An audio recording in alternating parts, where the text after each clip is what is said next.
Olá a todos e todas! Cá estamos outra vez, espero que estejam todos bem e com muita energia para assistir a mais um vídeo. No vídeo de hoje darei sequência a alguns conceitos de Direito Constitucional Português iniciado no último vídeo.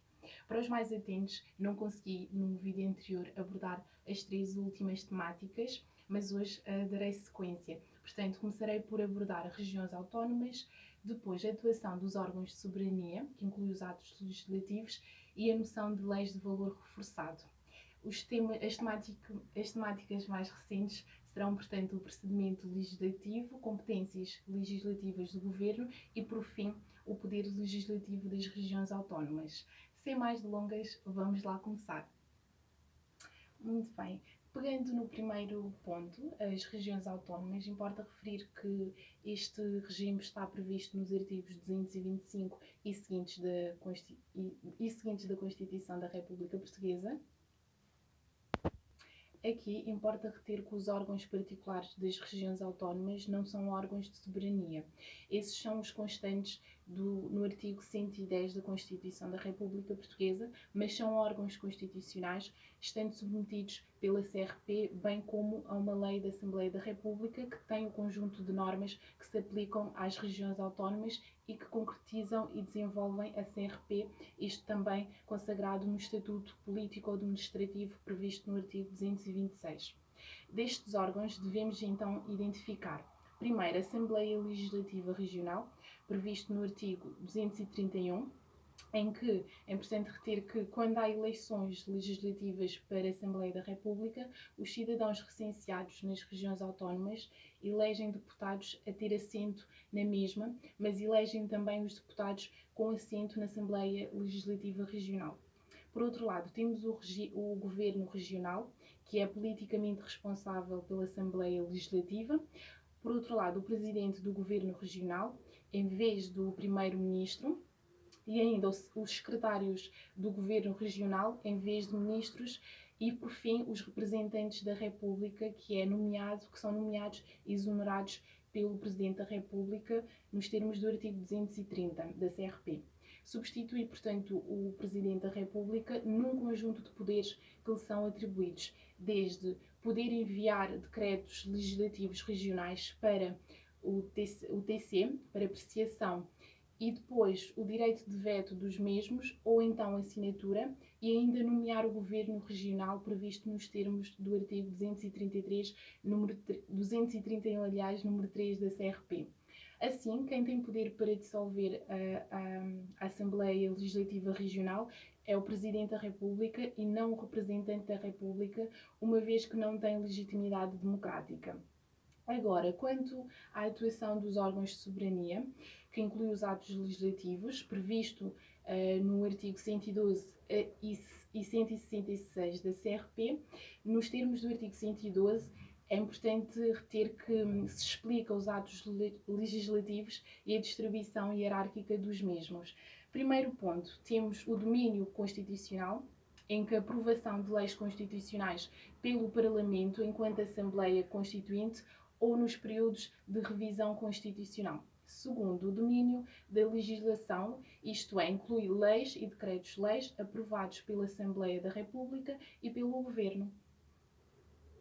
E terceiro, o domínio da administração, que inclui os regulamentos. É o Governo, então, que os aprova no âmbito das suas competências administrativas. Segundo a CRP, leis e decretos-leis têm o mesmo valor, mas não há uma liberdade de AR e o Governo legislarem sobre as matérias que entendem. Cada órgão tem, assim, legisla sobre um conjunto de matérias específicas. É importante também termos em conta a hierarquia de Kelsen, em que no primeiro lugar temos a Constituição, em segundo lugar leis e decretos-leis e por último regulamentos, atos administrativos, contratos administrativos. Portanto, temos fronteiras quanto ao conteúdo dos atos legislativos. Primeiro, se o legislador constituinte pretender incluir uma matéria na Constituição, pode fazê-lo, não existindo restrições quanto ao conteúdo legislativo que pode ser incluído no normativo constitucional, mesmo que sejam normas que, em princípio, pertenceriam, portanto, ao domínio da legislação. E segundo, O conteúdo das leis e dos regulamentos encontra-se definido pelo legislador nas próprias leis, quando nelas sejam ou não referidos regulamentos. Isto, por exemplo, ao contrário do que já não é possível, um regulamento não pode alterar uma lei e procurar, de certa forma, legislar sobre as matérias nelas especificadas. Existem ainda dois níveis hierárquicos que definem em termos formais o conteúdo dos atos legislativos. Assim, em primeiro lugar, temos o nível que separa como ia dizendo, por um lado temos o nível que separa a legislação da Constituição, isto é, força legal versus força constitucional. Assim, as leis constitucionais não podem ser alteradas nem pelo domínio da legislação, nem pelo domínio regulamentar, isto é, subordinação hierárquica. Por outro lado, temos um nível que separa a administração da legislação, isto é, os regulamentos não podem alterar o conteúdo das leis e dos decretos-leis, isto consubstancia na subordinação hierárquica, mais uma vez. Aqui, as matérias não se inserem nos domínios normativos em função do seu conteúdo, mas de formalidade hierárquica. Portanto, se está no nível superior, deve ser respeitado pelo nível inferior. Agora, relativamente às leis de valor reforçado, é importante notar que no nível legislativo da hierarquia de Kelsen, há casos em que as leis têm valores diferentes. Assim, as leis de valor superior são denominadas de leis de valor reforçado, e isto está consagrado no artigo 112, número 3 da CRP. São elas, por exemplo, as leis paramétricas, o pressuposto normativo necessário e as leis com procedimento especial, isto é, leis orgânicas, leis que obrigatoriamente são votadas na especialidade pelo plenário e ainda leis que carecem de aprovação por maioria de 2/3 e, por fim, a lei do Orçamento de Estado e ainda as leis das grandes opções dos planos. As leis de valor reforçado procedimentais consubstanciam-se por serem resistentes à revogação e cumprirem requisitos procedimentais da criação de uma lei, isto é, leis orgânicas e leis aprovadas por maioria de 2/3. As leis de valor reforçado paramétricas têm um critério relacional de parametricidade, isto é, por exemplo, leis de autorização legislativa que estabelece parâmetros e condiciona o decreto-lei autorizado, estando este a ela subordinado. Resumindo e concluindo, uma lei que tem valor reforçado quando o seu conteúdo condiciona o conteúdo de outras leis ou quando o seu procedimento de aprovação condiciona outras criadas para alterar, que têm de respeitar os mesmos requisitos formais, mesmo havendo competência do órgão em questão para legislar sobre aquela matéria. Temos dois tipos. Por um lado, o critério material, que é uma lei em que uma lei apenas é reforçada perante outra, caso esta estabeleça os critérios materiais que esta tenha, obrigatoriamente de seguir. Por exemplo, leis de autorização legislativa em relação ao decreto-lei autorizado. Por outro lado, leis de base em matéria de reserva em relação ao Decreto-Lei de Desenvolvimento das Bases e ainda Lei de Enquadramento do Orçamento de Estado em relação à Lei do Orçamento de Estado. Por outro lado, o critério formal implica que são reforçadas, em relação a todo o restante ordenamento jurídico, leis cujo procedimento de aprovação se afasta da regra geral, sendo mais exigente e, no caso da alteração, revogação ou suspensão por parte de outras, estas terão então de seguir as mesmas formalidades. Temos como exemplo as leis aprovadas por maioria absoluta, leis aprovadas por maioria de 2/3, leis com iniciativa de reserva e leis que carecem de pareceres, bem como aquelas que são aprovadas na especialidade do plenário. Assim, só são definidas como leis reforçadas as que a Constituição enuncia. Por exemplo, leis de autorização, que a Constituição prevê necessárias, leis de bases previstas pela Constituição, e só são precisas as maiorias qualificadas que a Constituição exige se, quando era preciso, por exemplo, uma maioria simples, aconteceu por acaso uma maioria absoluta, isso não dá direito à lei do valor reforçado.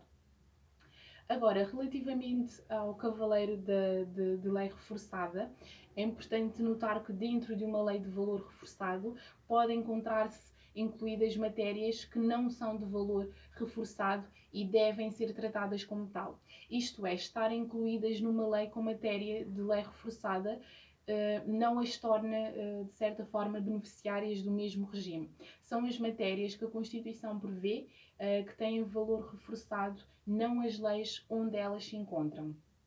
Agora, o Cavaleiro de Lei Orgânica tem um conjunto de normas que estão dentro de uma dita lei orgânica, mas que não são matéria de lei orgânica. Até podem ser aprovadas por maioria absoluta na votação final global, tem que se votar tudo junto. No entanto, para as alterar, revogar ou suspender, é necessária apenas uma maioria simples. Aqui não se está a alterar, no fundo, a matéria de lei reforçada e a Constituição não prevê um procedimento especial de aprovação para esta matéria e o legislador não pode criar matérias de valor reforçado. Ao contrário, basta que uma lei tenha um artigo sobre uma matéria de lei orgânica para que na votação global final seja preciso maioria absoluta para toda a lei. Para alterar depois esse artigo será sempre necessário a maioria absoluta. Para todos os outros bastará uma simples maioria simples no caso. Dito isto, passamos para o procedimento legislativo, em que, em primeiro lugar, temos que ter em conta a iniciativa legislativa. Isto quer dizer o quê? A iniciativa legislativa da lei, previsto no artigo 167, número 1 da CRP, implica que pode partir do interior da Assembleia da República, isto é, deputados ou grupos parlamentares, sob a forma de projeto-lei ou de exterior da AR, através do governo, cidadãos, eleitores, através da ALR, em matérias das RA, sob a forma de proposta da lei, nos termos dos artigos 167, número 5 e 187, a linha D, também da CRP. A iniciativa legislativa distingue-se de competência legislativa na medida em que mesmo quando a competência é exclusiva da AR, a iniciativa pode partir do Governo. Portanto, este apresenta propostas de lei sobre qualquer matéria. E uma coisa importante é o poder de apresentar propostas ou projetos de lei sobre uma determinada matéria, outra é ter competência para legislar sobre essa mesma matéria. Aqui, o Governo tem iniciativa legislativa sobre a competência exclusiva da AR, por outro lado, a AR não tem iniciativa legislativa para com o Governo e a sua competência exclusiva. Relativamente à competência legislativa da Assembleia da República, previsto nos termos dos artigos 161, 164 e 165, todos eles da CRP, aqui implica uma reserva absoluta em que a competência exclusiva da AR está sob a forma de lei. Isto está consagrado nos artigos 161 e 164 também da CRP. Outro ponto é a reserva relativa, que inclui matérias da AR, isto é, lei, mas que podem ser autorizadas ao Governo através de uma lei de autorização legislativa consagrado no artigo 161, a linha D da CRP, bem como as ALR, matérias estas que são legisladas sob a forma de decreto-lei autorizado, consagrado nos artigos 165 e 227, a linha B da CRP. E ainda a reserva de bases, que inclui bases gerais dos regimes jurídicos, a lei, nos termos do artigo 165 da CRP. Temos, por outro lado, o domínio concorrencial, que inclui as matérias que não estão previstas nos domínios acima, podendo ambos os órgãos legislar. É o caso da Assembleia da República, AR, e o Governo legislem em sentidos diferentes a norma posterior revoga, portanto, a anterior. Agora, no que toca às competências legislativas do Governo, isto é, decretos-leis previstos no artigo 195, temos que ter em conta a reserva de organização e funcionamento. Isto está consagrado no artigo 198, número 2, E os ministérios, mais os ministérios no artigo 198, número 1, a linha C, portanto, que inclui a reserva absoluta do Governo. O artigo 198, número 1, a linha C, implica a legislação que incube ao Governo, que terá de respeitar não apenas a CRP, mas também a Lei de Bases. Temos ainda a Reserva de Desenvolvimento de Bases, consagrado no artigo 198, número 1, a linha C, que aborda a questão dos sistemas, do Sistema Nacional de Saúde, o Sistema de Segurança Social e a reserva relativa da AR, mediante a autorização desta, previsto no artigo 167, número 1, que inclui tanto a AR como o Governo têm competência para legislar. Prevalece assim o diploma publicado posteriormente. Assim, a competência exclusiva do Governo, que inclui o Decreto-Lei Simples, previsto no artigo 198, número 2 e 198, número 1, a linha A competência relativa da AR, que inclui o Decreto-Lei autorizado, previsto no artigo 198, número 1, a linha B, as leis de bases e decretos-leis autorizados de bases, que inclui o Decreto-Lei de Desenvolvimento, previsto no artigo 198, a linha C. As leis de bases, consagrado no artigo 165, a linha F, explicita que tanto a AR como o Governo podem desenvolver as bases, portanto, os cenários possíveis são: o primeiro cenário possível é a iniciativa legislativa, consagrado no artigo 167, em que o Governo, a Assembleia da República ou o Grupo de Deputados tem, portanto, a Lei de Bases da AR, previsto no artigo 165, a linha F, que são decretos-leis de desenvolvimento das bases do Governo, previsto no artigo 198, número 1, a linha C, ou ainda a iniciativa legislativa no caso de ser o Governo apresentar uma proposta de lei de autorização legislativa, isto é, autorização legislativa para o Governo legislar sobre as bases, consagrado no artigo 161, a linha D, e 165, número 2, que inclui, portanto, o Decreto-Lei de Bases, previsto no artigo 198, número 1, a linha B, e o Decreto-Lei de Desenvolvimento das Bases, consagrado no artigo 198, número 1, a linha C. Agora, centrando nas regiões autónomas, é importante frisar que têm estatuto político-administrativo próprio, isto é, estatutos e leis eleitorais, sendo este uma lei duplamente reforçada. Por um lado, as normas respeitantes ao Poder Legislativo carecem de aprovação por maioria de 2/3, desde que superior a 116. E, por outro lado, as leis eleitorais são leis orgânicas carecendo de aprovação por maioria absoluta na votação final global.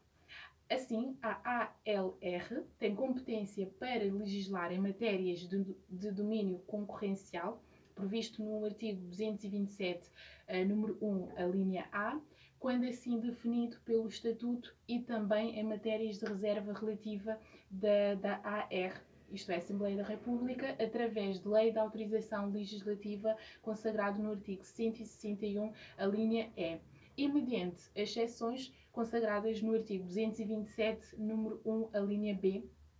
Portanto, no caso da autorização legislativa à ALR, a iniciativa deve partir exclusivamente desta, sendo acompanhada de um anteprojeto consagrado no artigo 227, número 2.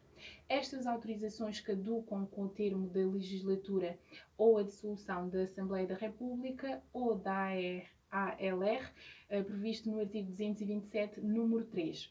Uma nota importante é que o desenvolvimento das bases por parte da ALR tem a especificidade de ser apenas no âmbito regional, consagrado no artigo 227, número 1, a linha C. Agora, relativamente ao poder legislativo das regiões autónomas, em Portugal em concreto tem competência legislativa o Governo, a Assembleia da República e as Assembleias Legislativas Regionais.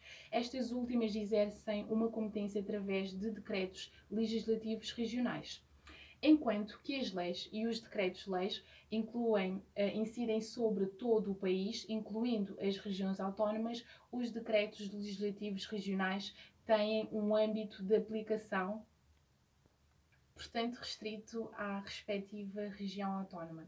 Nas situações em que sobre a mesma matéria podem legislar os três órgãos, que inclui o domínio concorrencial, os decretos legislativos regionais são considerados legislação especial. Ou seja, se uma das regiões autónomas aprovar um decreto-lei regulamentar em sentido diferente da legislação aprovada por outro órgão, passa a vigorar na região autónoma o decreto-lei regulamentar, porque as leis especiais prevalecem sobre as leis gerais. A revogação de uma lei especial leva à entrada em vigor da lei geral. Portanto, para cada região autónoma existe um estatuto político-administrativo, que é uma lei de valor reforçado, condensando as regras que importam à região autónoma, como, por exemplo, como se organizam os órgãos entre si, a duração dos mandatos e a definição das matérias sobre as quais a região autónoma pode legislar. As competências legislativas das regiões autónomas, como já referi, está consagrado no artigo 227 da CRP, mais concretamente o domínio concorrencial, autorizações legislativas e ainda o desenvolvimento das leis de bases. Uma nota importante também são as alíneas deste artigo, que partilham a mesma lógica das três alíneas do número 1 do artigo 198, que atribui, portanto, as competências legislativas ao Governo. Enquanto que a nível nacional o Governo tem competências legislativas, o Governo regional não dispõe desta competência. No domínio concorrencial, importa reter que, enquanto o Governo e a AR, a Assembleia da República, no domínio concorrencial não estão limitados por nada, a não ser a CRP, as ALR estão duplamente limitadas, no sentido em que só podem legislar para a região autónoma e só podem legislar nas matérias de domínio concorrencial estabelecidas no Estatuto. Relativamente às matérias da reserva relativa da AR, sobre as matérias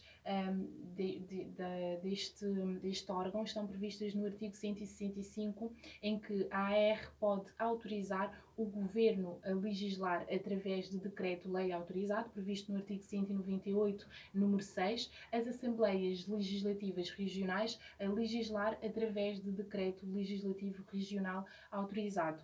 Uma nota final é que a autorização legislativa caduca em caso de alteração do Governo, dissolução da AR ou alteração da ALR. Portanto, isto está consagrado no artigo 227, número 2, 3 e 4, que estabelece os requisitos necessários à competência legislativa das ALR. E voilà, chegamos ao fim de mais um vídeo. Muito obrigada por estarem desse lado, como sempre. E claro, não se esqueçam de subscrever o canal, se ainda não fizeram, de comentar e partilhar, de forma a fazer o meu e nosso canal crescer. Vemo-nos no próximo vídeo. Fiquem bem!